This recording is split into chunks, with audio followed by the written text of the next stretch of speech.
It's time for banks to start growing. One of the major mortgage REITs has reported earnings, and David and I are going to play a little investing chicken. You're in the right place, folks, because this is where the money is.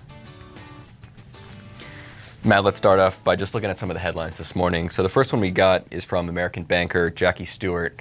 It's about Synovus, and it says, Synovus seeks to prove staying power after TARP exit.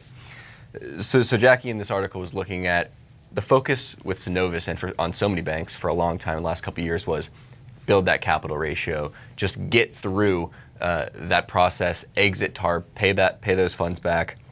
And that was kind of the investing thesis. Synovus has recovered from a stock price perspective a little bit. Same with a company like Regions Financial in that same area of the country. For so long, it was just get back to a solid capital base and don't worry about anything else. Right. Now the focus for investors going forward is they have the capital ratios built. Will the revenue follow? And it's going to be, I think that's going to be a harder story for these banks to play out. To build capital ratios, it's kind of just get more conservative and you don't have to worry about driving revenue as much, just build it. Mm-hmm. So I'm a little less optimistic that they're going to be able to continue to drive the stock price based on just revenue. What do you think? I don't know. You know, there's definitely headwinds in terms of growth, but I mean, a lot of the same drivers that have helped these banks recover and rebuild capital ratios, rebuild the balance sheets, as long as those drivers continue, and I'm talking about the slow but steady economic recovery, that's helped. But the housing market has been a really good performer, particularly over the past couple of years. That has helped banks come back from a balance sheet perspective. When you think about non-performing loans, and in that U.S. Southeast region, you're talking about Synovus and Regions, one of the hardest hit regions during the financial crisis, and has been one of the fastest to come back. So to the extent that continues, that's good. That creates demand. That helps drive economic growth. So that's good. But if we look back to second quarter results, what we saw was if there was any bottom line growth, mostly what that came from was declines in provisions. And maybe there's a little bit more. And when I say that, that's the banks holding capital against potentially bad loans. So provisions went way high during the financial crisis and stayed fairly high afterwards as they prepared and dealt with the loans going bad. Now that's coming back. And in addition, they're reversing some of the prior provisions, basically saying, we built up this giant cushion, and now we can take some of that cushion out and put it back into earnings. But they can't do that forever. They can't do it forever. So that'll continue to some extent, but not a whole lot. In terms of loans growing, in terms of core businesses moving forward, not as good. Some movement, but not great. It's interesting too because this isn't just a regional story with Synovus or Regions. I think the investing story is a little bit similar to even the big guys like Bank of America and Citigroup. Their stocks have been on a tear the last 18 months or so, and a lot of that was basically due to them doing less bad things and kind of just shoring up their balance sheet, settling legal issues. Now the question is, can they grow? And it'll be interesting to see when they're back to a normalized state, when there's more competition and banks are healthier to go out and make loans, if these banks will start reaching a little bit on the risk spectrum in terms of their loans. And that's not necessarily a bad thing.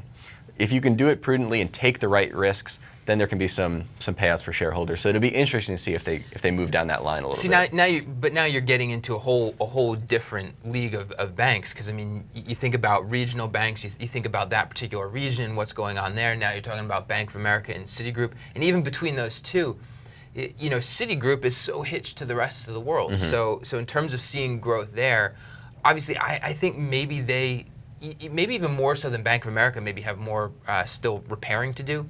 But in terms of growth, they've got all of these, all the emerging markets to depend on. Right. And so it's a mixed blessing, but it's a very different picture than, if we look at Synovus, for instance.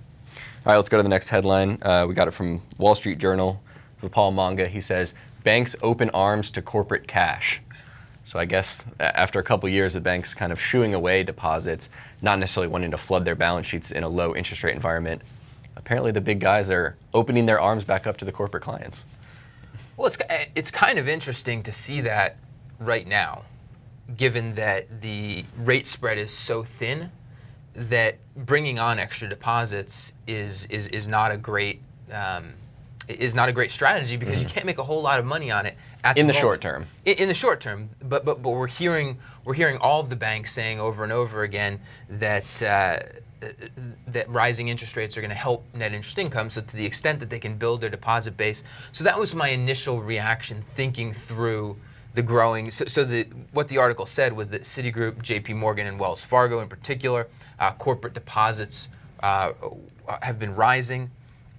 And so my initial reaction was surprise, but then the article went on to note that in Basel III only requires 25% reserves against corporate deposits. They're considered more stable deposits than, say, and it compared it directly to hedge fund money, which is has a much larger flight risk. So they have to reserve 100% against hedge fund money, 25% against corporate deposits.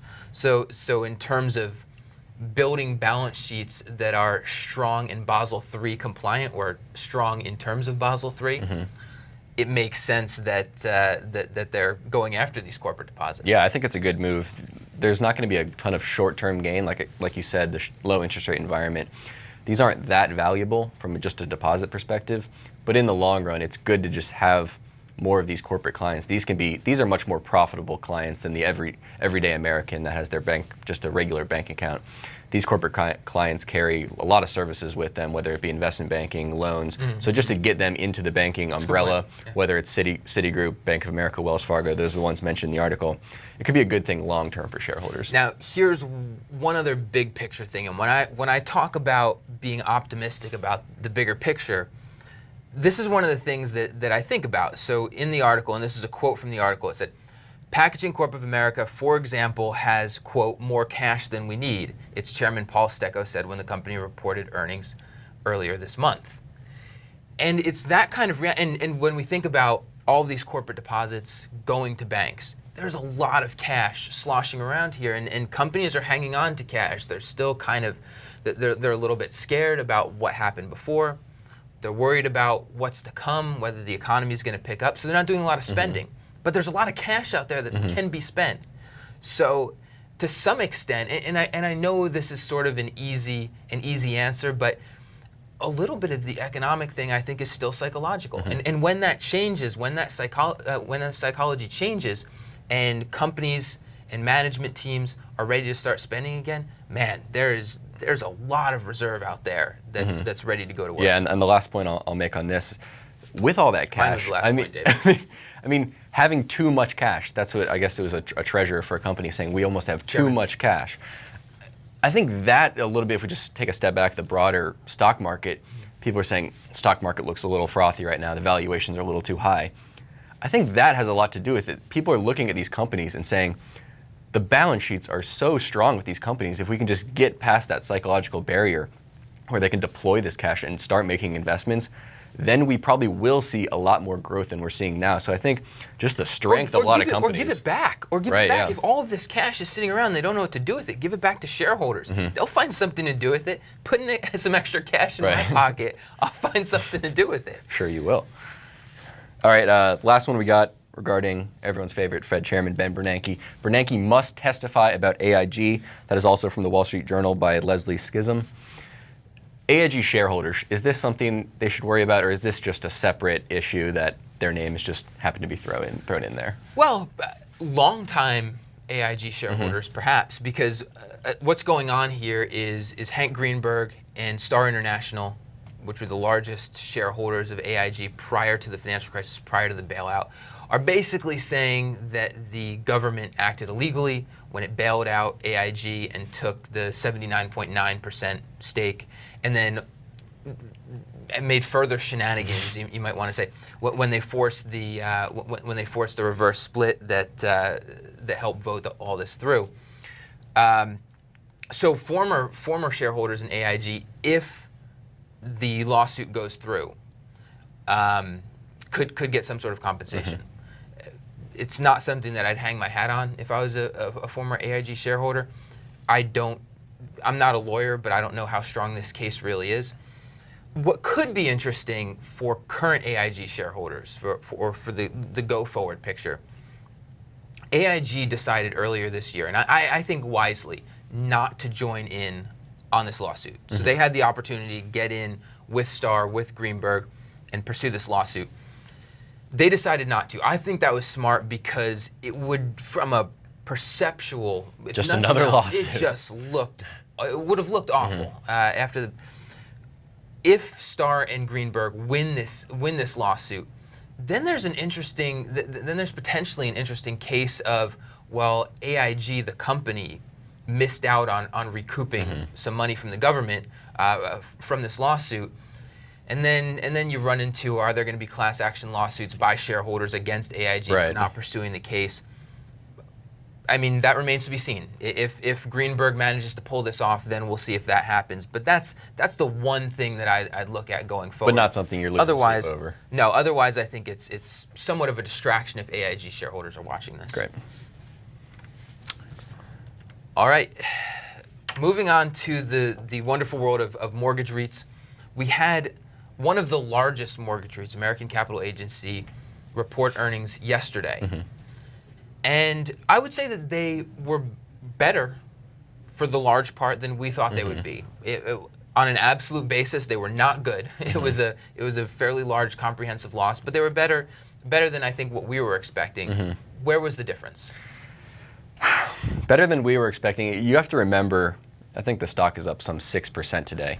So on the face of it, it looks like great quarter for AG&C, right? But you also have to remember the stock was trading down maybe around 25% from throughout the quarter. So it was still not a good quarter for AG&C, but again, it's all about expectation game with the stock market. It was really, the results weren't overly bad. There were some positives I found. They reported the big comprehensive loss, so the securities that they were holding on their books, they took a big hit. We knew that was going to come. The positives were they still reported positive net income. So they didn't have to sell securities at a fire sale to maintain liquidity and keep that cash balance. Another positive I saw was, so they utilize leverage. They borrow to buy all these securities, and they have a bunch of counterparties that extend them that credit. They didn't see any disruption with any of their lenders this quarter. They didn't have an increased haircut on any of the repo lines that they have. So I thought that was positive. Just their counterparties obviously have a little bit of faith that they're doing the right thing. As management said on the call as well, this isn't 2008. And it's a fair point. It's not 2008. There's some disruption in the market, but it's not. This isn't a cataclysmic event that's going to cause counterparties to step away. And I think that is one of the single biggest risks for the mortgage REITs. Right. It's really maintaining that liquidity, and they did. And the other positive was their hedges. We weren't sure how AG&C was going to respond to a big shock because we hadn't really seen them deal with adversity since short lifespan. Yeah, since they're such a short lifespan from a company perspective, they haven't had a lot of opportunity to show us that they're very good at hedging certain things, and there were some positive hedging results. So I think you couple a couple of those things together, that's why the stock's trading up. There's still some challenging things for this company going forward, but they're moving in the right direction, in my opinion. They sold some of their longer dated securities during the quarter, bought some shorter dated. So they're being a little bit more defensive, kind of just managing through this time. And on the call, I think they said it's more important for us to manage our risk right now than to worry necessarily about the dividend. So dividend investors might be a little scared when they hear that, but I think the management team's looking at it the right way, saying we need to fortify our book, which is really what the shareholders are paying for at the end of the day, is that book value. The ability of that book to earn those dividends. Yeah. So I think they're taking the right approach of it in terms of just let's get a solid position right now, and ultimately we'll thrive if we get through this volatile interest rate environment. So you've got AG&C, which reported yesterday, one of the largest, primarily agency-backed, mortgage-backed security investors. Annaly Capital, we'll hear from them at some point this week, I assume. Anything that we can take away from AG&C as we look ahead to Annaly? If anything, in my mind, I think it raised the expectations for what Annaly is going to have to show for their second quarter. AG&C was kind of seen as this younger firm, hasn't been through as much adversity as Annaly, who's been established for decades now almost. So since they came out and reported some solid hedging results, some solid liquidity results, I think the bar is going to be just upped a little bit for Annaly. They're trading higher today as well, probably on the news that AG&C wasn't a bloodbath.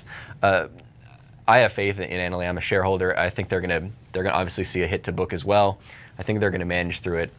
Again, these are going to be volatile times, but if you're buying these for the longer term with faith in the management that they can manage through these environments, I think this is just kind of a bump in the road. You're an Annaly shareholder. After AG&C's better than expected results, are you considering buying AG&C? Sticking with Annaly. Leaving AG&C on the sideline for now. All right, so moving on, we've got a little game to play here. This is a little game of investing chicken, and we're gonna go with J.P. Morgan, right?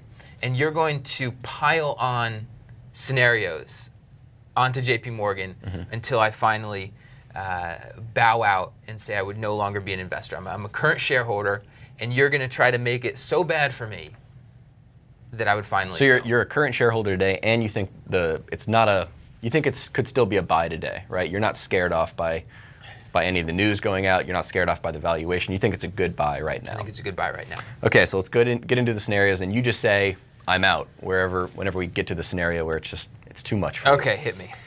Interest rates jump 200 basis points. So we saw 100 basis point, 200s. What are you thinking? That's a gimme. That's no problem. That's actually good news. If we look into J.P. Morgan's sensitivity analysis, that will actually lead. It'll hit the book value, or it'll hit the book, but it'll increase the amount of interest income. I'm in. Second scenario, London Whale 2.0 happens. It happens again. What do you think as a shareholder?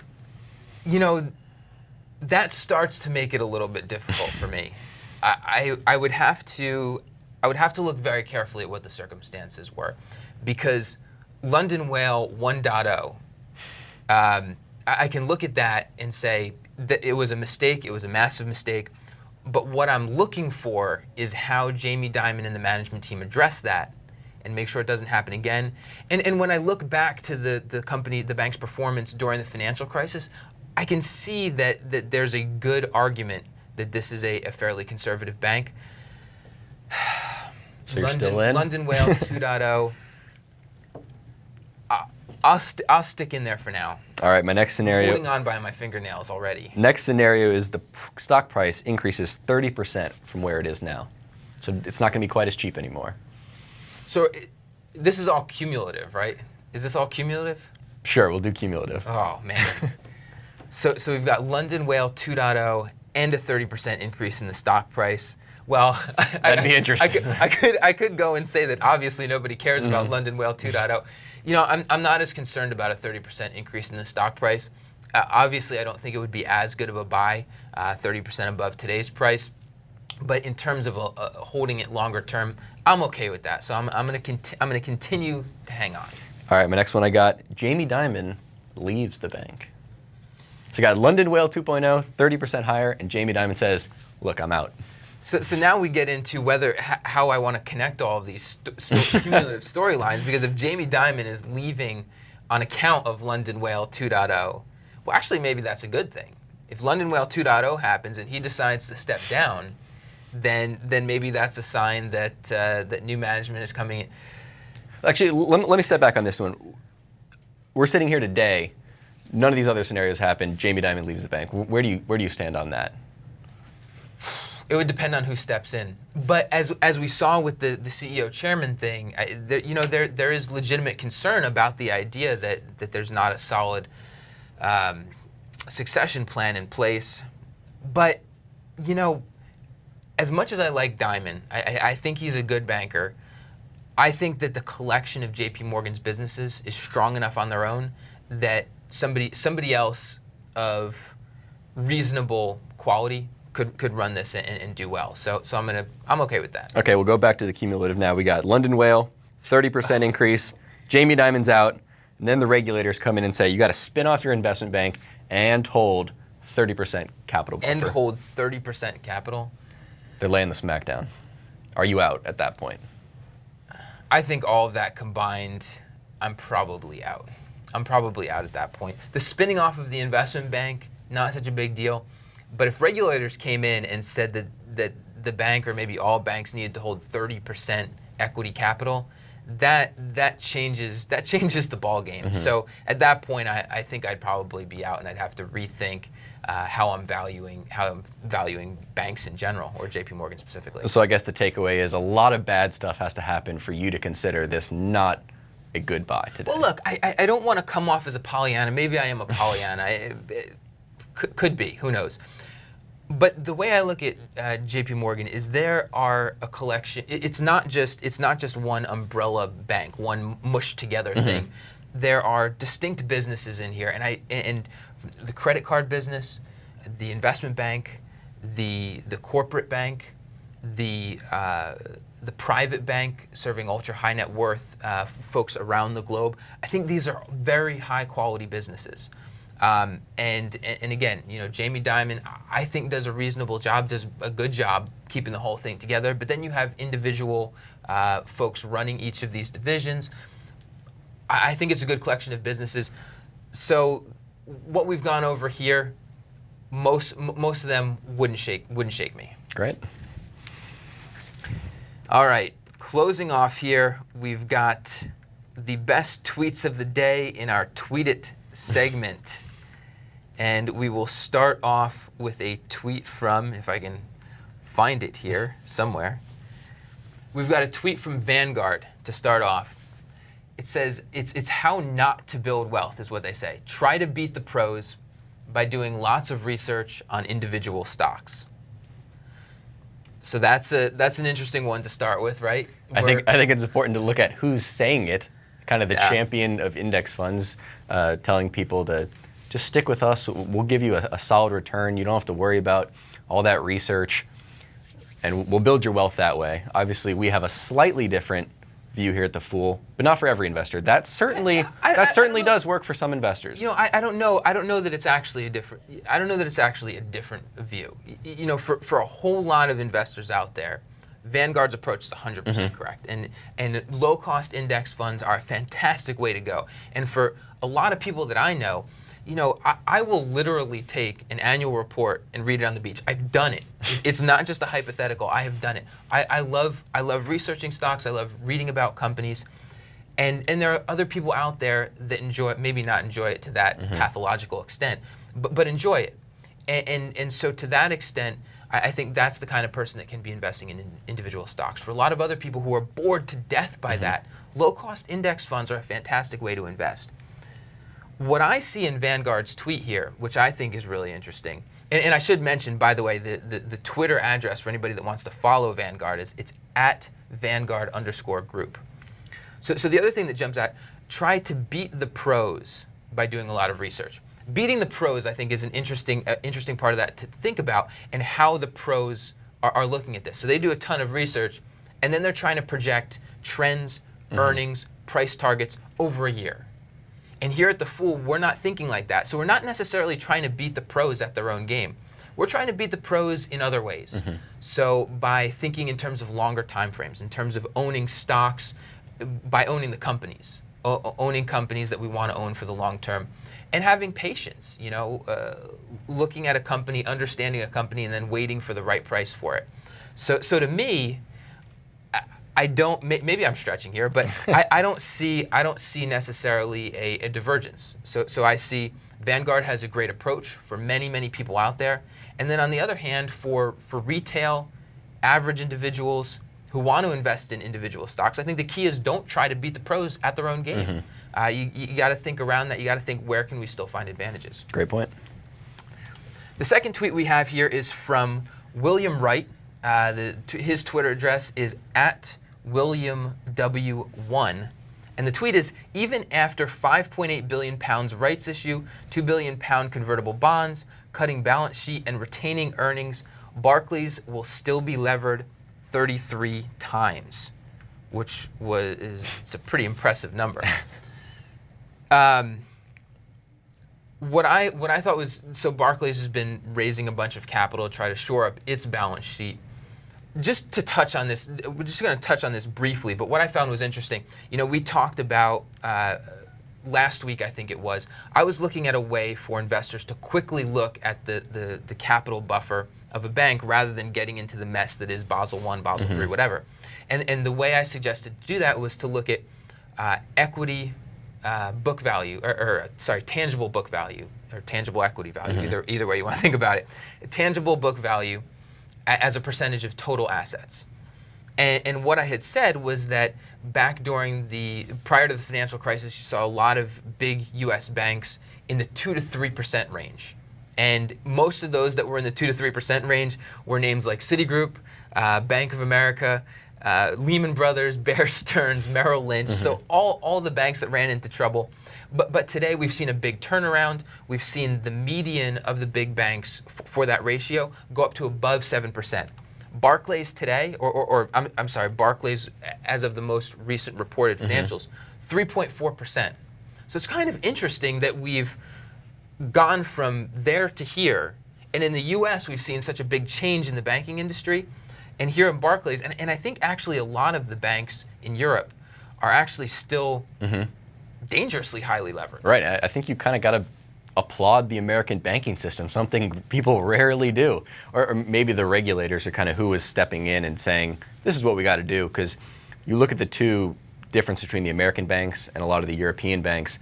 The American banks, a lot of the pain was just right away. Big write-downs right away.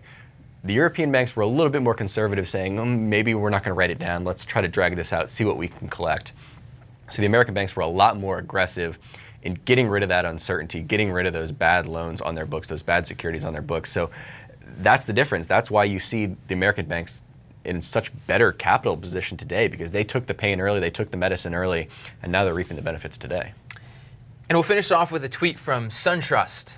And the Twitter address here is @AskSunTrust. And it's a trivia question for you, David. It says, morning, we're testing your J.K. Rowling knowledge this week in honor of her birthday. Do you remember the name of her book of fairy tales? I have no idea. You have no idea? No idea. I don't either. But this jumped out at me as a interesting, random, weird tweet to see from SunTrust. Very weird. But it's the bank having a social media strategy, trying to connect with its customers, I guess. Can't fault it for that. It can't hurt. To the extent that you can get customers feeling. Well, think about it. If you're a SunTrust SunTrust customer and you're following that Twitter, would you rather see surprise new fees or a tweet about J.K. Rowling? I mean, it's maybe creates a little bit more goodwill with customers. It's not a bad strategy. It's almost so stupid it might be genius. I don't know. Well, I will say for anybody that's watching, obviously they can tweet the answer to @AskSunTrust. They can also let us know, fill us in on what the answer is by tweeting us. Our Twitter address is, of course, @TMFFinancials, so people can tweet the answer to us there. For David Hanson, I'm Matt Copenheffer. Thanks for watching, folks, and we'll see you tomorrow.